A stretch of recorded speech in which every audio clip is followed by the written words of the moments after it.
जन्मदै सिकेको हो रुन के रुनु जिन्दगी हो, कहिले पुग्ने चुचुरो छुन के छुनु जिन्दगी हो। जन्मदै सिकेको हो रुन के रुनु जिन्दगी हो, कहिले पुग्ने चुचुरो छुन के छुनु जिन्दगी हो। रुनु र हाँस्नु नै जिन्दगीको रहस्य हो भने कहिले जान्ने सङ्गम हुन के हुनु जिन्दगी हो। हजुर, दिङलाली कान्छो अर्थात् दिनेश राज सुवेदीको मुक्तकका यिनै शब्दहरू सापट्टि लिँदै मैले आजको साहित्यको डबली कार्यक्रमको ढोका उगारिसकेको छु। प्रिय दर्शक एवं श्रोता मित्र, नमस्कार। हामी आज पनि साहित्यको डबली कार्यक्रमको अर्को श्रृङ्खला लिएर तपाईसम्म आइसकेका छौँ। आज पनि स्रष्टाहरूका शक्तिशाली सिर्जनाहरू यहाँहरूसम्म पुर्याउने कोसिस गरिरहेको छु। म सबैभन्दा पहिले डायस्पोरामा जान चाहन्छु। हजुर, डायस्पोरामा रहेर साहित्य साधना गरिरहनुभएका डायस्पोराका सशक्त कविहरू रक्ष राई, मिजाज तेम्बे, देवेन्द्र खेरेस, दयाकृष्ण राईहरूलाई प्रस्तुत गर्ने क्रममा आज म फेरि पनि दयाकृष्ण राईको एक बेग्लै स्वादको कविता, एक बेग्लै किसिमको कविता यहाँहरूसम्म प्रस्तुत गर्न लागिरहेको छु। भोजपुरमा 2022 सालमा जन्मिनुभएका दयाकृष्ण राई जापानमा 7 वर्ष बस्नुभयो र त्यसपछि लगातार 13 वर्षदेखि यति बेला बेलायतमा हुनुहुन्छ। लाहुरेको कथा र जीवनको व्यथा कविता सङ्ग्रह, ईश्वरको मलामी कविता सङ्ग्रह, सम्झनाको आलिङ्गनमा बाँधिएर कविता सङ्ग्रह नियात्रा, पागल दार्शनिकका अभिव्यक्तिहरू संस्मरणात्मक निबन्ध सङ्ग्रह, गन्तव्यहीन यात्रीको सपना कथा सङ्ग्रह उहाँका चर्चित कृतिहरू हुन्। खास गरिकन यौन, युद्ध, डायस्पोरा जस्ता विषय समेटेर उहाँको नयाँ सङ्ग्रह आउँदैछ, अश्वेत महावाणी। हामी उक्त कृति पढ्न आतुर छौँ, अश्वेत महावाणी। पछिल्लो समय दयाकृष्ण राई यौनका सन्दर्भमा केन्द्रित भएर लेखिरहनु भएको छ र आज मैले यहाँहरूसम्म प्रस्तुत गर्न लागिरहेको कविता पनि त्यही यौन विषयसँग केन्द्रित छ। आफ्नै स्वास्नी बलात्कार गर्ने अभियुक्त हुँ म, दयाकृष्ण राई। उहाँको कविताको शीर्षक रहेको छ आफ्नै स्वास्नी बलात्कार गर्ने अभियुक्त हुँ म। आफ्नै स्वास्नी बलात्कार गरेको अभियोगमा बन्दी गृहभित्र, आफ्नै स्वास्नी बलात्कार गरेको अभियोगमा बन्दी गृहभित्र औँला भाँचेर मुक्तिका दिनहरू गन्दै अभिशप्त अँध्यारा र चिसा छिडीहरूमा विकृत समाजले कुठाराघातका आउछो छरेको मुर्दा शरीर चिलाएर आङ कन्याइरहेको अभियुक्त हुँ म। आफ्नै स्वास्नी बलात्कार गरेको अभियोगमा बन्दी गृहभित्र औँला भाँचेर मुक्तिका दिनहरू गन्दै अभिशप्त अँध्यारा र चिसा छिडीहरूमा विकृत समाजले कुठाराघात काउछो छरेको मुर्दा शरीर चिलाएर आङ कन्याइरहेको अभियुक्त हुँ म। मैले उनको इच्छा विपरीत शारीरिक सम्पर्क गरेको हो कि होइन, मैले उनको इच्छा विपरीत शारीरिक सम्पर्क गरेको हो कि होइन मलाई जानकारी छैन। उनको योनिभित्र स्खलन भएको वीर्यको परीक्षण गर्न बाँकी नै छ। बाराक ओबामा राष्ट्रपति भएदेखि उसले भन्ने गर्थी त नपुंसकसँग जिन्दगी बिताउनु धिक्कार छ। बाराक ओबामा राष्ट्रपति भएदेखि उसले भन्ने गर्थी त नपुंसकसँग जिन्दगी बिताउनु धिक्कार छ।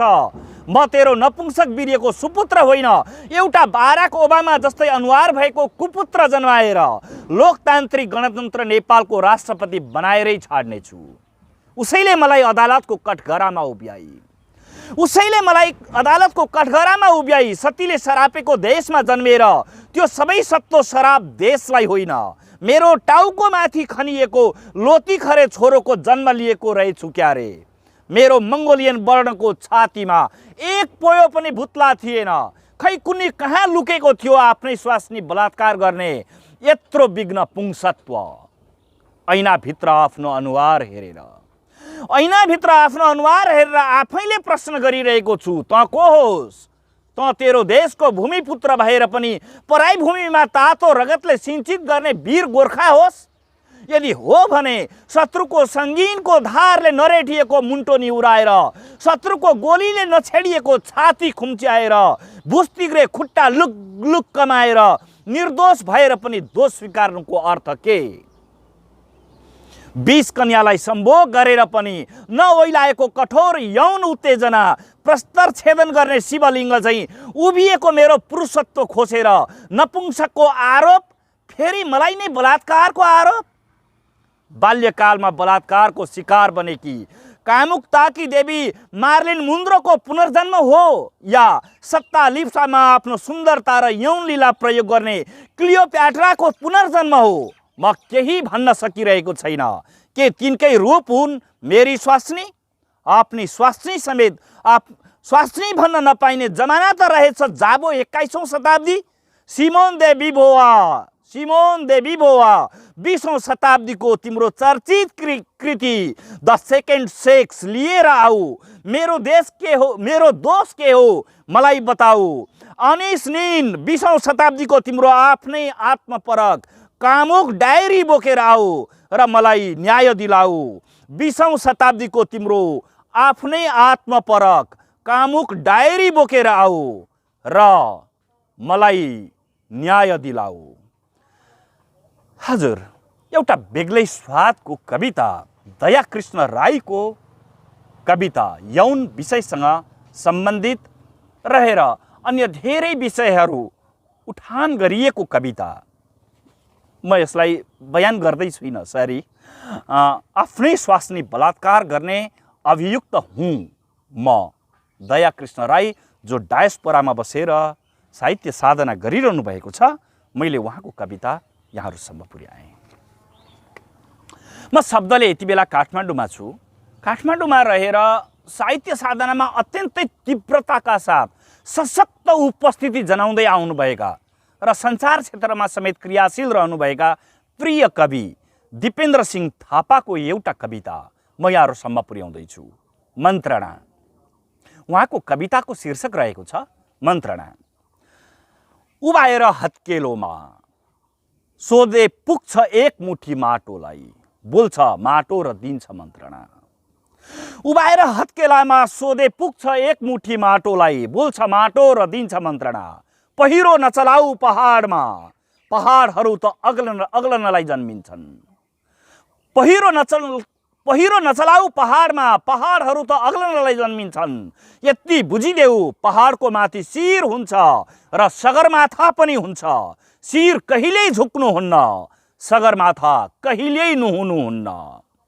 अँध्यारो नखन्याउ हिमालमा, हिमालहरू त उज्यालोको लागि चम्कन्छन्। यति थाहा पाइदेऊ हिमालको उचाइमा आँखा हुन्छ र आस्था पनि हुन्छ। आँखा कहिल्यै छोपिनुहुन्न, आस्था कहिल्यै रोकिनुहुन्न। आगो नसल्काऊ फाँटहरूलाई, फाँटहरू त शीतल समुन्नतिका लागि फराकिन्छन्। यति जानिदेऊ फाँटभित्र नरम नरम मन हुन्छ र संवेदनाले भरिएको मुटु पनि हुन्छ। मन कहिल्यै जल्नुहुन्न, मुटु कहिल्यै बल्नुहुन्न। साँगुरा पर्खालहरूले नछेका क्षितिजलाई, क्षितिजहरू त 7 सिमाना भन्दा माथि उठ्न फैलन्छन्। यति मनमा राखिदेऊ क्षितिजसँग खुल्दो आकाश हुन्छ र फैलँदो प्रकाश पनि हुन्छ। आकाश कहिल्यै छेकिनुहुन्न, प्रकाश कहिल्यै थुनिनुहुन्न। आकाश कहिल्यै छेकिनुहुन्न, प्रकाश कहिल्यै थुनिनुहुन्न। हजुर, यो अत्यन्तै शक्तिशाली कविता प्रिय कवि दिपेन्द्र सिंह थापाको कविता मैले यहाँहरूसम्म पुर्याएँ मन्त्रणा। म यति बेला शब्दले कहाँ छु यसै भन्न सक्दिनँ। उहाँ जन्मिनुभयो सङ्खुवा सभामा, उहाँले शिक्षा आर्जन गर्नुभयो धनकुटामा। उहाँको घर काठमाडौँमा पनि छ, झापाको दुधेमा पनि छ। इलामको पशुपति नगरमा व्यवसाय गरिरहनु भएको छ, जीवनयापन चलाइरहनु भएको छ। उहाँ जहाँ जहाँ भए पनि आफ्नो शब्द शक्ति त्यहाँ उमारिरहनु भएको छ। प्रिय कवि कविता राई गाउँलेको एउटा कविता म यहाँहरूसम्म पुर्याउँदैछु। समयलाई प्रश्न। कालो मैलो स्वरूप बनाएर सघन बादलको लस्कर, कालो मैलो स्वरूप बनाएर सघन बादलको लस्कर जसरी ओर्लिन्छ आकाशबाट, मेरो बस्तीको उज्यालो मुहार बिगार्न त्यसरी नै आइरहन्छ भुत्ते सोचको कच्चा हतियार बोकेर। एक हुल समय म भित्रको आफ्नै सोच भत्काउन।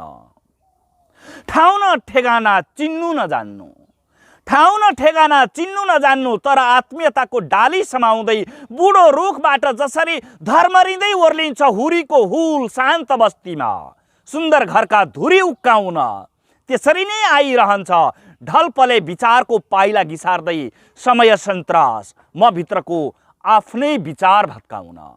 बिना निमन्त्रणा बर्खाको नाम गरेर, बिना निमन्त्रणा बर्खाको नाम गरेर जसरी उर्लिँदै बर्सिन्छ झरी मलिलो बस्तीको खेतबारी पखाल्न, त्यसरी नै आइरहन्छ आधुनिकता नामको रेनकोट ओढ्दै धमिलो समय म भित्रको आफ्नै पहिचानवादी दृष्टिकोण भत्काउन। खोल्सा खोल्सीहरूबाट एकजुट भएर, खोल्सा खोल्सीहरूबाट एकजुट भएर खहरेको उत्ताउलो हुल जसरी बाढीको रूप धारण गर्दै आइपुग्छ मेरो बस्ती पुग्ने सद्भावमय बाटो भत्काउन, त्यसरी नै आइरहन्छ आफ्नै मर्जीमा फुलेको लाली गुराँस टिपेर अङ्गालो भरि कसदै समय आतङ्क म भित्र आफ्नै स्वतन्त्रतामा बाँचिआएको मेरो मन भत्काउन। बिना सूचना बिना अनुमति, बिना सूचना बिना अनुमति भूत प्रेत ग्रह दशा खेदाउने बहानामा जसरी शङ्ख फुक्दै आउँछ राति हुँदी जोगी मिठो निद्रामा मस्त मानिसको स्वर्णिम सपना खलबल्याउन, त्यसरी नै आइरहन्छ जुन किरीको पिलपिले उज्यालो समाउँदै अँध्यारो समय म भित्रको आफ्नै सपना भत्काउन। अब मसँग मात्र आवाज बाँकी छ भत्किनलाई, अब मसँग मात्र आवाज बाँकी छ भत्किनलाई। आऊ समय, सक्छौ भने मेरो आवाजलाई भत्काएर हेर, आऊ समय, सक्छौ भने मेरो आवाजलाई भत्काएर हेर। हजुर, कविता राई गाउँलेको कविता हजुर मैले कविता वाचन गरेँ। मलाई आफै गौरव महसुस भइरहेको छ। म कति धेरै सघन शब्द शक्तिलाई म यहाँ प्रस्तुत गर्दै थिएँ। उहाँको जति बलियो कविता थियो मैले त्यति बलियो गरी प्रस्तुत गर्न सकिनँ, त्यो बेग्लै कुरा हो। तर मैले आज अत्यन्तै शक्तिशाली कविता वाचन गर्न पाएँ, पुलकित छु। कविताजी, तपाईँ जहाँ हुनुहुन्छ सलाम। म यति बेला शब्दले धनकुटामा छु। धनकुटामा एकजना स्रष्टा हामी जस्तै एकदम व्यस्त हुनुहुन्छ यति बेला।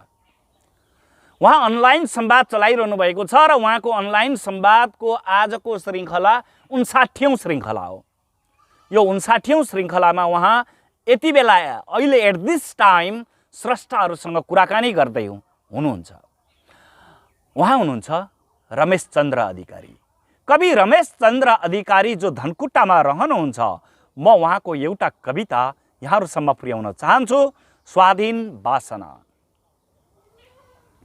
महाकालीको किनारमा उभिएर बालुवामा आफ्नै छाया निहालेँ, महाकालीको किनारमा उभिएर बालुवामा आफ्नै छाया निहालेँ। कालो छायामा सुगौली सन्धिका अक्षरहरू छरपष्ट बगरमा छरिएका थिए। सुमसुम्याए अक्षरहरू, कालो बादलले छेक्यो घामलाई, अक्षरहरू पढ्न नपाई बगरमा हराए। वाह! महाकालीको किनारमा उभिएर बालुवामा आफ्नै छाया निहालेँ। कालो छायामा सुगौली सन्धिका अक्षरहरू छरपष्ट बगरमा छरिएका थिए। सुमसुम्याए अक्षरहरू, कालो बादलले छेक्यो घामलाई, अक्षरहरू पढ्न नपाई बगरमा हराए। पानीमा आफ्नै अनुहार चियाएर हेरेँ, तमोरमा देखिने जस्तै प्रतिबिम्ब देखियो। मेची र महाकालीमा देखिने छाया उस्तै देखियो। बगर सुँगेर हेरेँ, तर मेची महाकालीमा जस्तै हर हर चल्ने स्वाधीनताको वासना थिएन त्यहाँ। किनारका ढुङ्गालाई छोएँ, ढुङ्गाहरू चिल्ला थिए। किनारका ढुङ्गालाई छोएँ, ढुङ्गाहरू चिल्ला थिए। पानीले सुमसुम्याएर स्निग्ध ढुङ्गाहरू छेलो हानेर हुत्याइदिए, तर तर्न सकेन नदीबाट पारी। सिर सिर चलिरहेको हावाको स्पर्श चिर परिचित जस्तो लागिरहेथ्यो। पानीका छालले हुत्याइरहेको सगला रुख बुट्यानलाई निहालिरहँदा लाग्थ्यो युद्धमा ढलेका योद्धाहरू बलभद्र, कालु पाण्डे, अमरसिंहहरू सलबलाइरहेका छन्। जुरुक्क उठ्नेछन् क्षणभरमै उनीहरू र खोज्नेछन्। जुरुक्क उठ्नेछन् क्षणभरमै उनीहरू र खोज्नेछन् फेरि आफै उभिएको पुरानो अस्तित्व। जुरुक्क उठ्नेछन् क्षणभरमै उनीहरू र खोज्नेछन् फेरि आफै उभिएको पुरानो अस्तित्व। हजुर, हामीलाई यति बेला कालापानी लिपुलेक लिम्पियाधुरा दुखिरहेको बेला प्रिय कवि जो धनकुटामा रहनुहुन्छ रमेश चन्द्र अधिकारी, उहाँ कवि मात्रै होइन, उहाँ साहित्य क्षेत्रको एक अभियन्ता पनि हुनुहुन्छ। उहाँको स्वाधीन वासना वाचन गर्न पाएँ, आनन्द महसुस भइरहेको छ। हजुर, म शब्दले यति बेला स्याङ्जामा छु। स्याङ्जामा एकजना साहित्य क्षेत्रका विविध विषयमा उत्तिकै सघन ढङ्गले हात चलाइरहनुभएका, मस्तिष्क चलाइरहनुभएका, कलम चलाइरहनुभएका स्रष्टा हुनुहुन्छ। उहाँ कविता पनि उस्तै सुन्दर बान्किला लेख्नुहुन्छ, गजल पनि उस्तै शक्तिशाली लेख्नुहुन्छ र मुक्तक पनि उस्तै मुक्तकिला लेख्नुहुन्छ। स्याङ्जामा रहेर साहित्य साधनामा अनवरत रूपमा लागिरहनु भएका प्रिय स्रष्टा मिलन समीरका 2वटा मुक्तकहरू आज म यहाँहरूसम्म पुर्याउँदैछु। शालिग चाहिँ दोबाटोमा ठडिएर बसेको छु, खुल्ला किताब जस्तै गरी पढिएर बसेको छु। शालिग चाहिँ दोबाटोमा ठडिएर बसेको छु, खुल्ला किताब जस्तै गरी पढिएर बसेको छु। अहिलेसम्म यो बिरानो मुलुकमा तिमी बिना थाहा छैन खै कसरी अडिएर बसेको छु। वाह, म मिलन समीरको अर्को मुक्तक यहाँहरूसम्म पुर्याउँछु। हिँड्दा हिँड्दै पाइला अन्तै मोडिएर बाँचेको छु, एउटा मुटु दुईतिर जोडिएर बाँचेको छु। हिँड्दा हिँड्दै पाइला अन्तै मोडिएर बाँचेको छु, एउटा मुटु दुईतिर जोडिएर बाँचेको छु। माया गर्ने मान्छे साथमा नभइदिँदा यस्तो लाग्छ आज आफू आफैबाट छोडिएर बाँचेको छु। हजुर, अत्यन्तै शक्तिशाली मुक्तक मिलन समीरको मुक्तक मैले यहाँहरूसम्म पुर्याएँ। यसो भन्दै स्रष्टाहरूका शक्तिशाली सिर्जनाहरू वाचन गर्दै आजलाई कार्यक्रमबाट बिदा लिने बेला भइसकेको छ। प्रिय दर्शक एवं श्रोता मित्र, म हजुरहरूका शक्तिशाली र सुन्दर सिर्जनाहरू भोलि र आउँदा दिनहरूमा वाचन गर्ने नै छु। यहाँहरूका सुन्दर सिर्जनाहरू मसँग थुप्रै प्राप्त भएका छन् र यो प्राप्त हुने क्रम जारी नै छ। साहित्यको डबली कार्यक्रम कस्तो भइरहेको छ, तपाईका अमूल्य सुझाव र प्रतिक्रियाहरूलाई शिरोधार्य गर्दै हामी अगाडि बढिरहेका छौँ। बर्बरिकको यो अभियानलाई साथ दिनुपर्छ जस्तो लाग्छ भने लाइक, कमेन्ट, सब्सक्राइब र सेयर गरेर अवश्य पनि साथ दिनु नै हुनेछ। आजलाई भने प्रविधिमा साथ दिने नितेश गुरागाईसहित साहित्यको डबली कार्यक्रमको प्रस्तोता तपाईँको बर्बरिक भोलिसम्मको लागि ओझेल पर्न चाहन्छौँ। जदौ।